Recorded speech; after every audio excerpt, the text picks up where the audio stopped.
Hey guys, today I'm going to show you the games from my most recent classical chess tournament where I have gained 30 rating points. I've played a lot of very strong players from Kazakhstan, strong Kazakhstani juniors, masters, FIDE masters, international masters. You know, there is a chess boom in Kazakhstan and Uzbekistan and the whole Central Asia, so this was very exciting, very exciting. In some games I invented some new lines in the opening. In some games I sacrificed material. Many brilliant moves you will see. I will go through all the 9 games, but briefly showing the most critical moments, because otherwise this video I can analyze each of those games for hours, which I actually did, because you have to learn from your mistakes. Even in the games that you win, you have to analyze them without the engine and find where you went wrong, and only afterwards go through them with the engine. So the first game I was playing Alihan Hajatuli, a junior FIDE master, very strong player, and I prepared some surprise for him. I usually go knight c3 against the Sicilian, but here I chose this line against the Khan variation of the Sicilian, the rare line g3. For example, recently Wesley So played against Magnus bishop d3, and this is the most popular move, and he won the Armageddon at Norway Chess after this. But I went g3, and the idea that I had was just to sacrifice this pawn. I just went bishop e3, and my opponent was surprised. He was unaware of this, probably, and he got a difficult position, because if he takes, it's just suicidal. The rook harasses the queen. Now bishop knight d5 will come next, and one of the lines is, for example, if the queen tries to run, there is this attack on the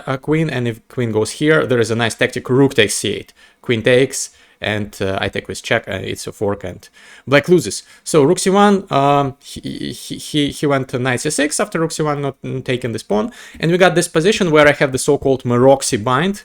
On his position I have more space, a very great position.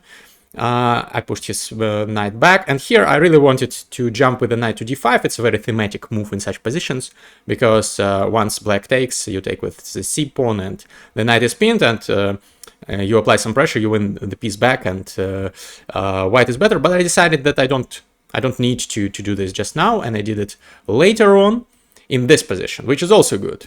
If white takes here, then if black takes here, white gets 2 bishops advantage in a very nice position. So he retreated, and we got this position, and unfortunately I messed it up. So I should have gone bishop b6 first, attacking the queen, and after queen moves, then gone for the same position as we got in the game. So the difference would be that my bishop would be already on b6, and it would be the same position. But in this position he has e5, unfortunately, and my light squared bishop is stuck behind this pawn, and suddenly he has equalized, and my e4 pawn is a weakness, and the e5 square is good for the knight, or c5 square, and unfortunately he just outplayed me here.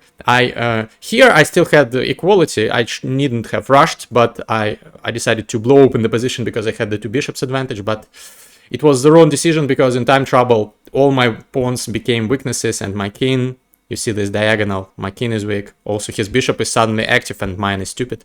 And so within a span of several moves he just outplayed me, gave a check. I decided to give up the b4 pawn, but take the a6 pawn. But in time trouble I forgot that he has queen takes e4, completely forgot about that pawn, and then he'll create this battery and win in many different ways. So I had to give up a piece to not get checkmated, and in several moves I tried sacrificing the bishop to have some tiny hopes of a perpetual, but here I resigned because I have nothing. 0 out of 1 is the start. Now I play another master, Primbetov Kazbek, in round 2, and we get the... So I played the modern defense g6, but he decided to transpose to the King's Indian. And here he played this trendy line, where, you know, the main line theory is when white puts the knight on f3 first and then bishop e3. But this is a very trendy line where white wants to completely positionally squeeze black by going g4, not necessarily attacking black, but just preventing some ideas like f5, a typical King's Indian break. And here I mixed up my move order. Knight c5 is the correct move here, because if bishop takes, we take back. Yes, we have doubled pawns, but we have d6, the d6 square for the knight, and then we push f5, and black is very much all right here. But instead I went h5, By the way, I've forgot to turn on the evil bar, so you will see it now. And here I'm very much squeezed. You see, the pawn number is equal, but I cannot breathe. Like, you know, like George Floyd when he got attacked by a policeman in the US. Something like this. I just cannot I'm just suffocating, unfortunately. And white went knight f2, and white clearly wants g4, and I can do nothing about it. So I try to strike back with f5, creating some chaos on the board, because I understand that positionally and strategically I'm completely lost. And I managed to turn around this game. So he could have taken this pawn, but then I would have some counterplay with d4, so he pushed g5, very sensible move. My knight is bad. This knight is also on a5, quite bad, but a6. But now I start outplaying him. I push his bishop back.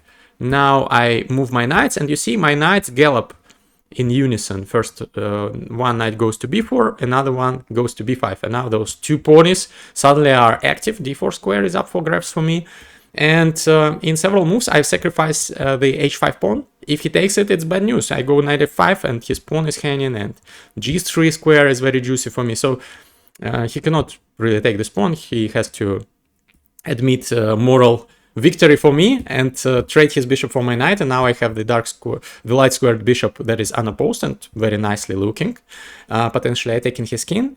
And I should know that the time control for these games was 45 minutes plus 30 seconds added after each move. So this is the so-called new classical, or the Skvortsov time control, named after one of the guests of my podcast, Alex Skvortsov. So this is recognized now since last year. This is recognized by FIDE as the classical chess. So this is used also this tournament. That's why I gained 30 rating points. It's calculated for the purposes of FIDE rating system. So, but it is closer to rapid than to classical, in my opinion, because when you have just 45 minutes, you get in time trouble very, very fast. And 30 seconds, this increment, yes, it helps a little bit, but still it's not, it's hard to play precisely in time trouble. And here I've completely outplayed my opponent from a worse position. I just dropped back here. The a7 pawn is poisoned. There is, if white takes it, well, for the time being, I can just take the two knights for the rook, and I'll be completely winning. So queen d2 is the move white plays. And here I hallucinate in time trouble. I somehow hallucinate. I can do anything in this position. White can do nothing to me. So black is a little bit even better, because I have queen d7, bishop h3 ideas, for example. And white has no play at all. Well, the engine says it's equal, but I think it's more pleasant to play with black. But I completely hallucinate. I sacrifice my rook, thinking that I'll go e4 here and win some stuff because of this. And I somehow thought that f takes e4 is the move, or otherwise he'll have to do something like with this knight, and then I'll push e3 and win material. But I completely forgot that he has this, and yes, I can win back the exchange, but the position is horrible for me after this. So once he took with a knight, I realized that I just made the most stupid thing imaginable, just giving up the rook for the knight and no compensation. And I tried fighting again, but he very precisely decided to give the exchange back. So now I have this horrible dark squared bishop behind this pawn chain, and I have this horrible knight that is restricted by the opponent, and the rest is very, very easy technical conversion by him. He just traded his bishop for my knight, which was now the only. So here my knight managed to activate itself, the only good piece in the position, and he trades it, and now this bishop is never seeing the light of day, and my position is just lost. I resign. So 0 out of 2. How could I in this event gain 30 rating points? You will ask. Well, take a look at the following game. So here I play with the white pieces, and I come up with a new idea, actually a novelty, in the Rati opening, a very subtle positional sacrifice of a pawn. I've never played the Rati before in classical chess, but I'm dabbling with it now. So here e3, this is all kind of standard. And here white decides to, well, not decisive, I've decided it in advance with the engine. But this has all occurred. White gives up the dark square bishop, but goes knight d2. Now wanting to go here to attack the queen. So this is what happens. Let me turn on the evil bar again. And here is my very nice idea that I came up with jointly with the engine. So c5. It turns. It seems that this pawn will fall after f5, which my opponent promptly did. So my knight has to retreat, and then the queen will take this pawn. But I jump here. So I still have sacrificed a pawn, a knight and a pawn for a bishop. But the idea is to go knight d2. And now I also threaten queen h5, depriving him of castling rights, so he has to castle. Now knight c4 with a tempo, attacking the queen. And now rook e1, putting pressure on e6. And it turns out, in several moves, that my position is just fantastic. After bishop d7, I go knight e5. But just look at this position. I'm putting pressure across all board. My bishop is a monster, and his pieces are stuck. They cannot get developed.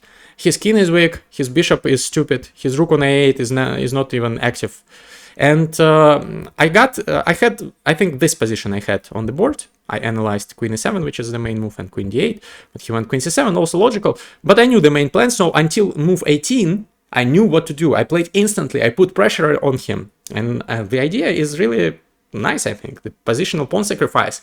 I was inspired by some, I think, a game of Magnus Carlsen against Jean Liren from 2000 and, if I'm not mistaken, 20 or 19 even, when they played in the Sinfield Cup, if I'm not mistaken. Magnus gave up 2 pawns for positional compensation, an engine idea. So I remember that game. I decided, okay, I'm not Magnus, but let me try. Let me try this. And now I win the bishop for the knight, and my bishop is unopposed, and a very strong one. And I pin him, and this is like crisscross applesauce. And he's he's in dire straits, actually. Yes, he's up a pawn, but I will win back that pawn. And here I applied even more pressure, doubling the rooks. And now I'm attacking this pawn. And I decided to win back the a7 pawn. And here he went f4. f4 is not the best move, but it's obvious he wants some counterplay, putting pawn on f3 and now trying to go for the attack on my king. But the problem is that here I have this check. And if he goes to h7, queen e4 will come with check and I will win a pawn. So he has to go with the king to the center. And now, in this position, his king is fatally weak and I have this passed a pawn. And I'm practically winning. And he makes matters worse by going e5. He wants to strengthen his pawns. But now his king is even weaker because I have the f5 pawn for checks. And I go rook a5. And he is very, like, I should have gone b3 here to prevent any counterplay, because the first thing you should do when you are better or winning, you should first of all prevent opponent's counterplay and then only go for your plans. But here, like, I rushed it. Rook a4, I wanted to go here, here, and checkmate him, which is a correct idea. But after c4, it gets messy. It gets messy. I check him, I go rook a5, attacking the pawn, and then I go check and go rook c8. Actually, I had an immediate win, which I somehow missed. Rook a8 now is much better, but I did it after a check. And this is actually black has some counterplay, and it's equal according to the engine, because the rook on c7 is much better than it would have been on c5. So on c5, if I, instead of going for this check, immediately went for rook a8, the game would have ended very soon, because he's just getting checkmated. But unfortunately, I missed this. I first gave this check, and but still, I'm going for his king. I want to attack it, and it's very hard to defend. The only drawing move for black is c takes, and because he has this rook c1, d2, d1 ideas, once my queen leaves this diagonal, obviously. He has some counterplay, but we are not engines, and we are both playing in time trouble already. And he went c3, which is also very logical. He wants to push the pawn, and the rook controls the queen in square, but it's not enough. I take, I check him, I check him, I check him, I harass his king across the board, and it's very important for me. I don't have good checks here, but queen d6 is good enough. Now I'm threatening rook a8 checkmate, and he has to do something. I take his pawn. And here, in time trouble, I don't find the killing idea. The killing idea would be to go queen d6, and after he repeats, then it turns out that after rook a8, his king will be checkmated because there is no pawn on g6. But I spent all my time here before taking this pawn, and I calculated, of course, rook a8 here, and I did not find the checkmate there. But the difference is that I should have just taken this pawn, forced queen f7, and then came back. And in this position, it's the same position, but without the g6 pawn. Now rook a8 works perfectly, and it's a very easy checkmating attack. But I forgot about this resource, so I went rook e6, checked him some more, and unfortunately he can sacrifice the queen here and push c2, and because he has this queen in ideas, I have to deliver a perpetual check, and we agree to a draw. A couple of moves later, it's a perpetual check. So sadly, it's just half a point, but against a very decent opponent, strong Kazakhstani junior, who is 2000, and at least it's not a third loss in a row. And now begins my comeback. This game I played against another junior, a girl actually, who is like 12 years old or something like that, so definitely underrated. And she plays against me. I decided to play the Najdorf Sicilian in this game. And she plays the same way Andrei Yesipenko, Russian candidate, played against Fabiano Caruana, queen d3, a very rare move, but in the Najdorf, you know, as they say, there are like 20 moves that work for white here: h3, h4, g3, rook g1, f3, f4, bishop e2, bishop d3, bishop c4, bishop d2, bishop e3, bishop g5, b3, a3, a4, queen d3, queen f3, knight b3. I think I mentioned all the moves. So these are all good. And you should, if you play the Najdorf, you should know all the theory. Well, at least try to know. But the main moves obviously are bishop g5 and bishop e3. These you should study first if you want to play the Najdorf. But she went queen d3, and I remembered Caruana game, and I remember that Caruana went g6 and won a very nice last round game in the candidates. But I decided to do something else. I went knight b2 d7, which is a rare move, and I went b5 here. And here I gradually develop, and my opponent probably was not familiar with this setup for black, because she wasted another move moving the queen, and now I attacked her bishop, and it turns out that if she drops back, it's also not so good, even though the engine prefers this move. But she gave up the two bishops advantage, and now I was for sure, like I was 100% certain I'm already better, because I kick back her knight and I go bishop g7, and I have those beautiful double ops combo, two bishops looking across the long diagonals, both phi and chatted, and I'll go short castles, and I'll go a5, a4, and I'll attack her.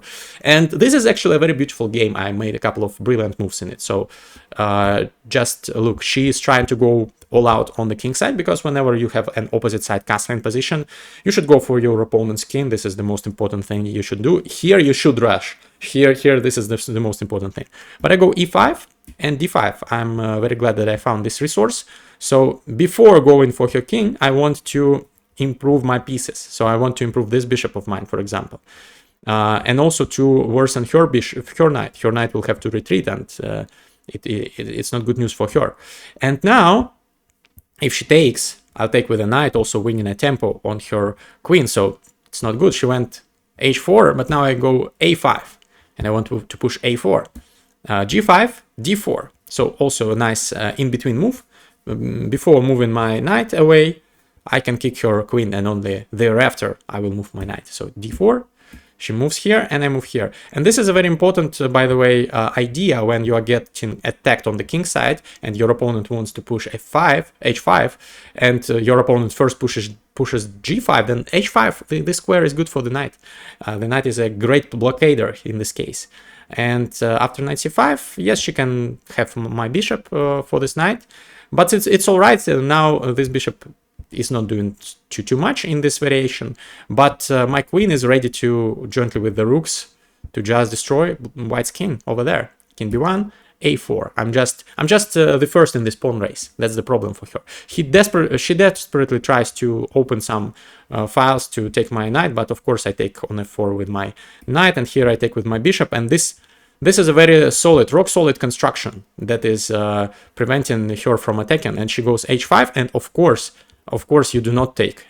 This was a mouse slip. You do not take. You do not open this h5, this h file. You go g5, and everything is glued together, and she has no entry access squares. Well, ideally she would have loved to put somehow the knight on f5, and that square is up for grabs, but it's not possible now, and she's not in time to get to my king, whereas I'm already knocking on her door. Queen here, b3. And here I calculated that I can take her bishop and then take. And I calculated if she takes here, I have this amazing rook sacrifice. Rook takes a2. This did not happen in the game. If she takes, I have this check, and then next I take on b3, and it's a checkmating attack. She cannot be saved. Also, this bishop will at some point maybe with g4 check her if she tries running this way. So this is very, very beautiful. If she takes on b3, I have this rook sacrifice. Taking with the pawn also looks very dubious. a3 is what she chose, but already it's very hard to play this position. It's close to losing already. Rook fc8. Now I want to go rook c2. Even if she goes rook c1, I calculated that I can go rook c2 and sacrifice this pawn for an attack, and then rook c8 check, and she's just getting destroyed. The engine approves of this. But she did not go rook c1 here. She went queen g4. Trying to go for some counterplay with the knight and the queen, getting to my king, but here I played rook c2. And after knight f3, she wants to take my pawns. So I have this queen e7 defensive idea, but it's not just a defensive idea, because after rook d2, I unleash a spectacular sacrifice. Rook takes b2, check. Brilliant move, and she resigns. So turns out, and actually I saw this in advance, that queen e7 is not just a defensive move, it is an attacking move, because the queen is on a3. And once, like, it's already losing, white, doesn't matter what white does, rook h2 or rook d2 are some attempts to solidify the position, because otherwise I just take on a3 here and deliver a checkmate like this or like this.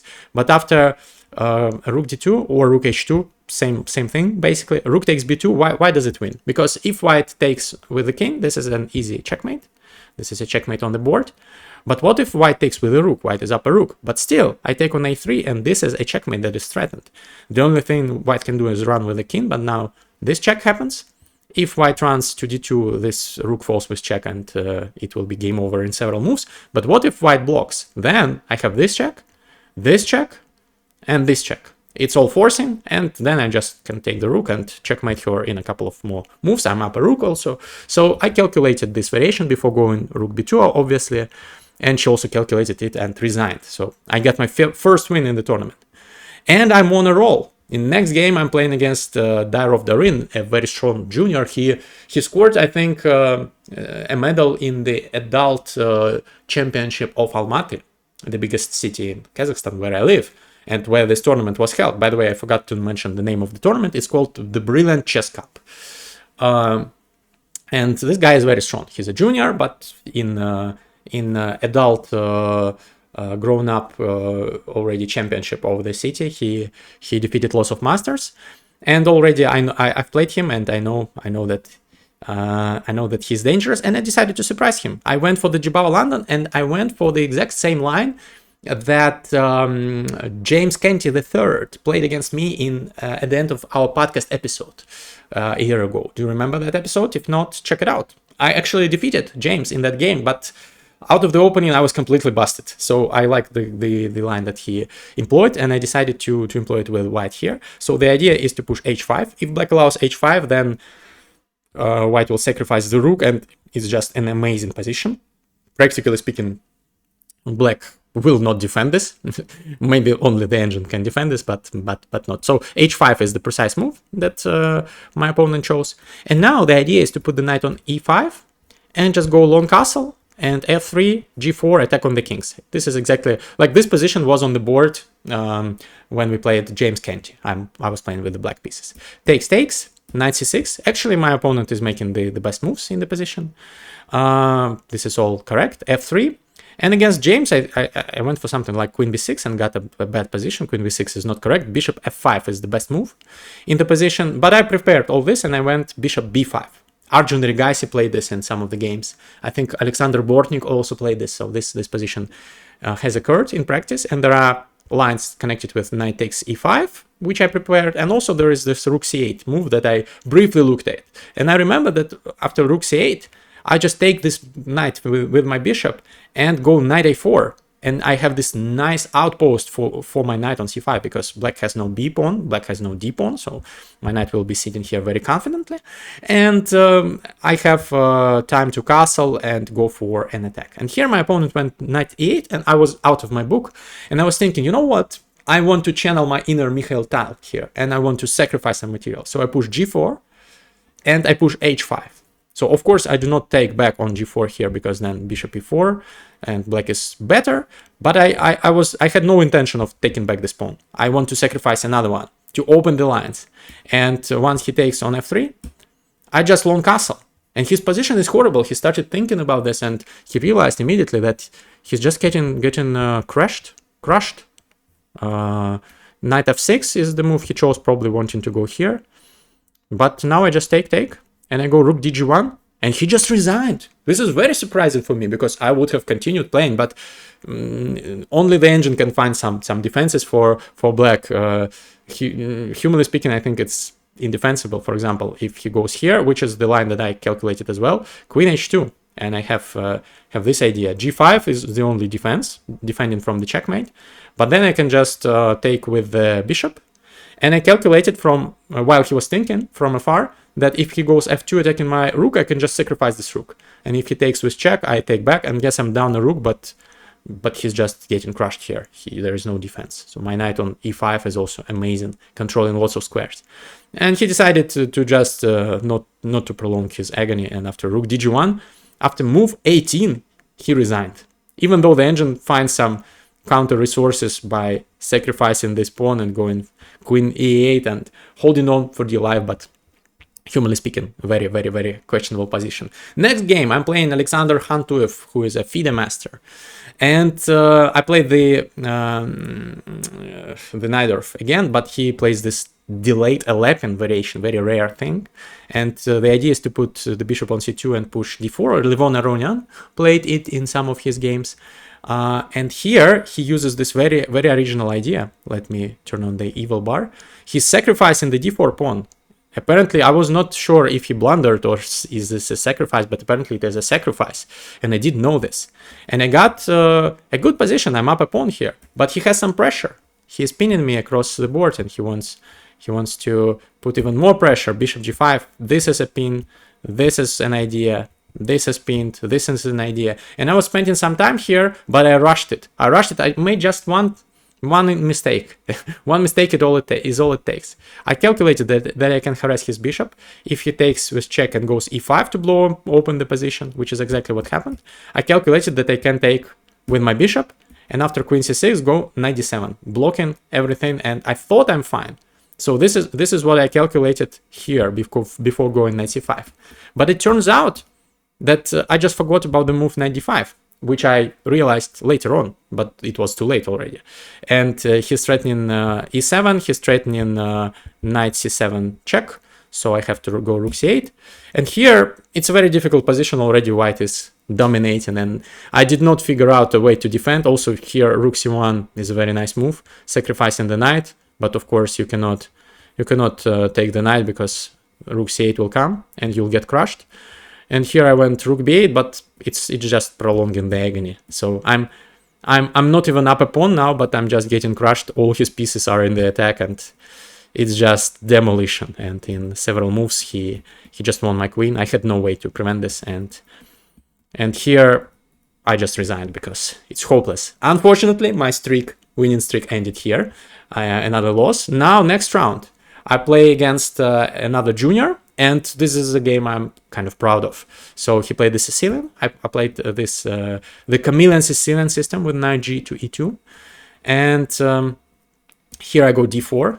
Actually, in the podcast episode with Andrei Yesipenko that will go out with Russian, it's in Russian but with English subtitles. It will be released on this channel very soon. We played a similar line, so stay tuned for that. And here I use this very nice idea after rook e1 d6 a4. Let me turn on the evil bar also. I'm already much better, because after before I have this knight d5 thematic sacrifice. So if he takes here, which he didn't, I have this knight takes c6 first, and whichever piece he takes with, probably the bishop is better, but still I'm taking on d5 with a discovered check, and then I'm taking on c6 and I'm completely winning. Material is equal, white is up a pawn, but the attack is crushing.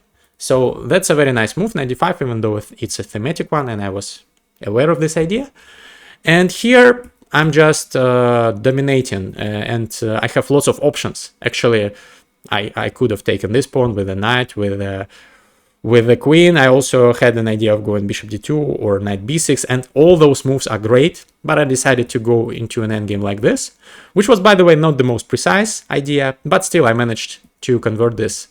I'm up a pawn and he has some pawn weaknesses, and he fought valiantly, I would say, but I restricted his bishop on this diagonal, and also I regrouped my pieces to prevent any counterplay by him. Also his a6 pawn is hanging, and I'm just slowly and surely making sure that he has no counterplay, and now I'm putting pressure here, and also his a6 pawn falls. And here he went for some complications. He went king f6. He was in time trouble already, but I don't think it was a blunder. He was intending probably to go for some counterplay connected with rook d2 and rook g2, sacrificing the exchange, but this doesn't work. But I decided to be even more precise after king f6. I did not take his rook immediately. I first got rid of some pieces, and if he takes my rook, I'll take his rook, and it's a completely winning position. And once he goes rook c6, I calculated this all before going for this forcing variation. I sacrifice the rook again, and the idea is that even though I'm not up a piece, I'm up 3 pawns already, and also very important, bishop d7. Bishop d7 is the move that forces him also to trade some more pieces, and it's a completely winning position. And before even taking this bishop, even more precise is to give a check. If he goes to the d file, doesn't matter which square, I'm just winning his f3 bishop because the rook is pinned. So it's a check. He has to go to the f file, which he did. But now I can trade the rooks as well. If he takes with the rook f1 trades the rooks, and the pawn endgame is easily winning. He decided not to take, and he prolongs the agony some more, but I'm up a knight, I'm up a bishop and several pawns, and he just gave up this rook because he's getting checkmated here. He went rook f1, spite check as they call it, and here he resigned because next move will be a checkmate. So I get this important win. Now we have 3 more games. This is a game against Leonid Nozdrachov, a very strong international master from Russia. And we had a very interesting game. I chose to play the closed Sicilian defense, and I decided to go all out because I had some chances to fight for the prizes.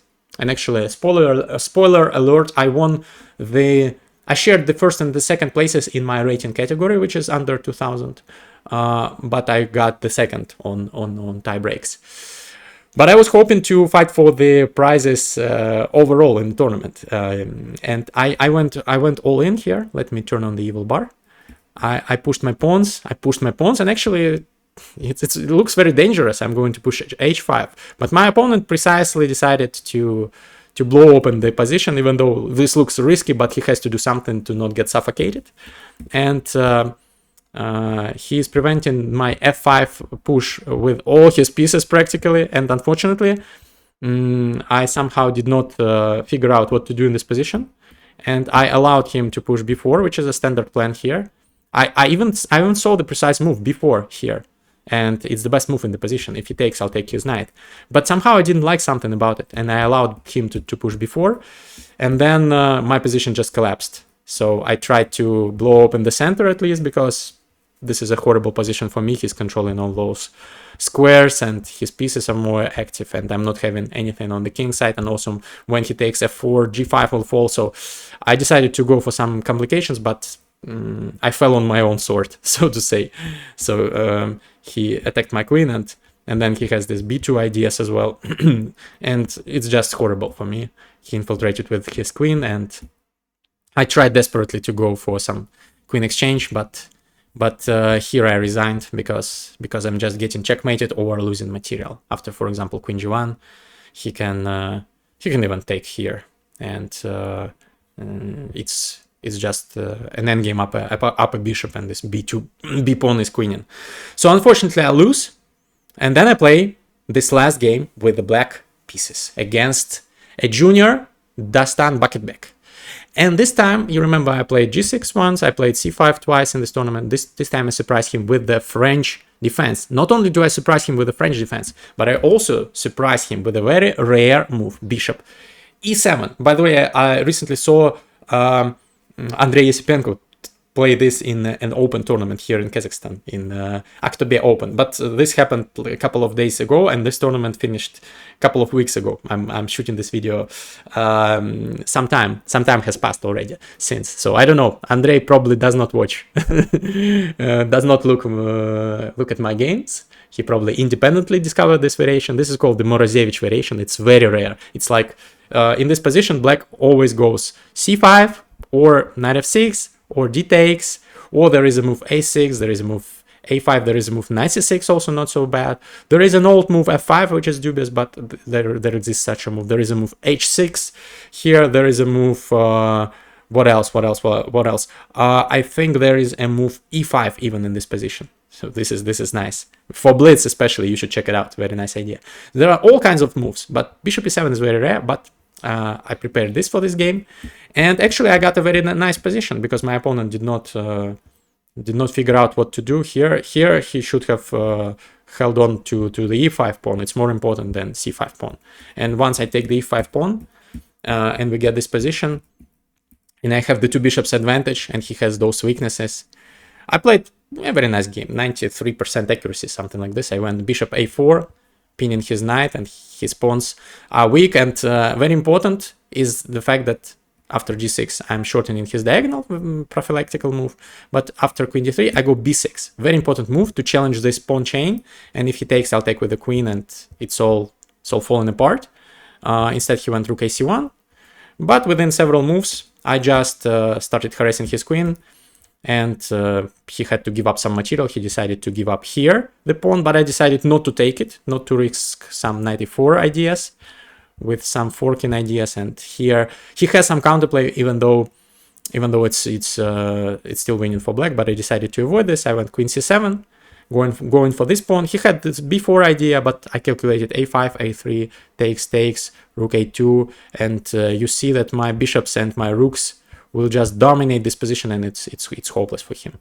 So instead of going before, he decided to go for a sacrifice of exchange, but I just collected it and calmly traded some pieces, traded the bishops, and here f6, and he's winning the pawn on f4 as well, and the conversion was very smooth. I'm threatening him with the exchange of the queens because I'm up in exchange and a couple of pawns.